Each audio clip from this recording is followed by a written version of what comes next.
A very good morning. Welcome back to our channel, that is Vasudha Singh's Spoken English Classes. My little philosophy, English should be skill, not language. क्योंकि हमारी भाषा हिंदी है और हमें हिंदी भाषी होने पर गर्व है. But English should be skill and this skill has to be developed. Because English is the only connecting language which connects you with other world. ठीक है, जो भी दुनिया है, दूसरी दुनिया मीन्स दूसरे देश, उनसे कनेक्टिविटी किससे होती है? Only through English language. So this is must go on skill. Okay, चलिए. So today we have to learn future continuous sentences. Take a pause, pens down, समझते हैं. कंटिन्यूअस टेंस जैसे ही हमने कहा, और we have studied present continuous tense, past continuous tense, same is with the future continuous tense. Continuous tense कह दिया तो which form of verb will be there? Yes, good. V4 form of verb जिसे हम ing form of verb भी कहते हैं, जैसे eating, sitting, dancing, gathering, functioning, talking, sleeping, fighting, playing, running, swimming, ing form of verb. Okay, इसे कहते हैं. तो form of verb will be same, that is V4 और ing form of verb. Structure कैसा होता था हमेशा? Structure was like subject plus form of be. Form of be होता था ना. अब form of be क्या था? is, am, are, was, were, will be, shall be. Done. तो present के लिए was is, am, are. ठीक है, is, am, are था. इस एक चीज के लिए, आर एक से ज्यादा के लिए, एम आई के साथ जाता था. पास्ट के लिए we were using was and were. Was किसके लिए था? वॉज एक चीज के लिए था, वर मोर देन वन था. Okay, according to the subject हमें यूज करना था. उसके बाद क्या था? Will be, shall be. So हम यहाँ पे क्या यूज करेंगे? Because it is future tense, so we will be using will और शैल. अच्छा, it also depends upon the कैसा सब्जेक्ट लिए. आई और वी के साथ शैल जाएगा. हाँ, when we are using subject I and we have to use shall. बाकी हर एक चीज के साथ will जाएगा. But take a pause. अगर आपने I और we के साथ will use कर लिया, that is also correct. ठीक है, स्कूल वाली मैम गलत नहीं करेंगी. Done? Okay, चलिए. So this is the structure. Subject plus will plus V4 या ing form of will be plus ing form of verb. ठीक है, will be, shall be, जो भी depending upon the subject.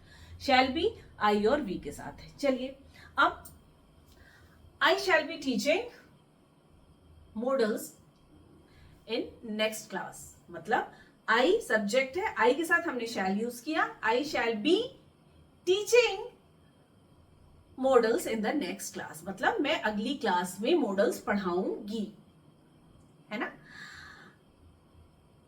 I will be explaining this chapter later. मैं ये chapter बाद में समझाऊंगी. हमने क्या यूज किया? I will be.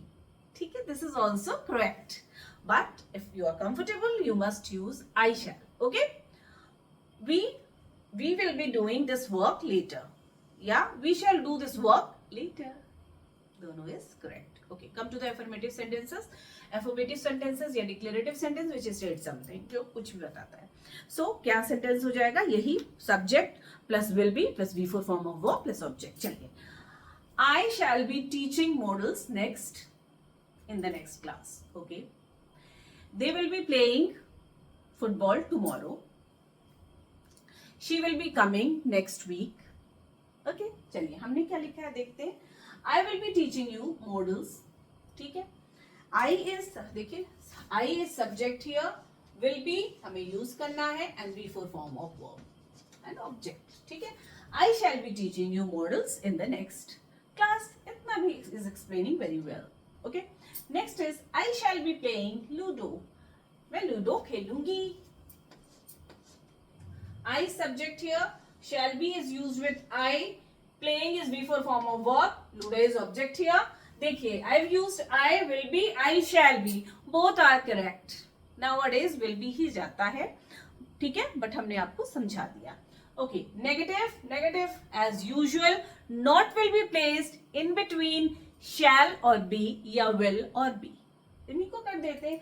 I will not B यहां पे लगा दिया, I will not be teaching you models, मैं आपको नहीं पढ़ाने वाली मॉडल्स ठीक है, तो it becomes negative, I will not be teaching models. Will, I will not, यहां पे अगर लगा दिया नॉट तो क्या हो जाता है ये नेगेटिव सेंटेंस, ठीक है।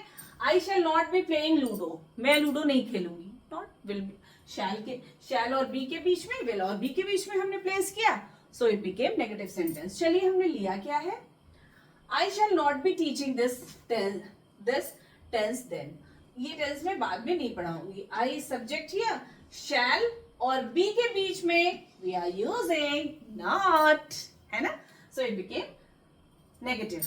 अगेन दे विल नॉट किसके बीच में है बच्चा, विल और बी के बीच में, so they will not be going unless they are called, so it became negative sentence. Now is the turn of interrogative, interrogation करना, क्वेश्चंस पूछना। एज यूजुअल शैल और will be placed before the subject, subject के पहले रख देना, that's it. यही पढ़ते आ रहे हैं हम, प्रेजेंट में भी पास्ट में भी, ठीक है, कुछ भी नया नहीं है, ठीक है। So shall I be teaching this next week, क्या मैं यही पढ़ाऊंगी next week, question mark is must. Will you be helping me, question mark, shall भी यूज किया हमने, विल भी यूज किया, so this is how to form interrogative sentences. Okay, बात समझ में आ गई। चलिए एक बार रिकॉल करते हैं बेटे, जैसा subject plus will be plus before form of verb, है ना, इजंट इट। यही सेंटेंस जब प्रेजेंट कंटिन्यूअस टेंस थे, पास्ट कंटिन्यूअस टेंस थे, तो क्या होता था, इज एम आर प्रेजेंट में लग जाता था, वॉज वर पास्ट में लग जाता था, will be shall B future में लग जाएगा। जिस तरीके से इज एक चीज के लिए यूज हो रहा था, आर एक से ज्यादा के लिए यूज हो रहा था, और आई एम आई के साथ यूज हो रहा था, depending upon the subject. Past में वॉज एक चीज के लिए यूज हो रहा था, वॉज एक से ज्यादा चीज के लिए यूज हो रहा था, इसी तरीके से same shall be will be, तो shall be will be used along with I and we, मैं और हम, हाँ, और विल बी यूज्ड जितने भी रिमेनिंग चीजें हैं subject. Okay, so hope you understood very well. This is very easy and not at all time taking. Okay, so hope you understood very well.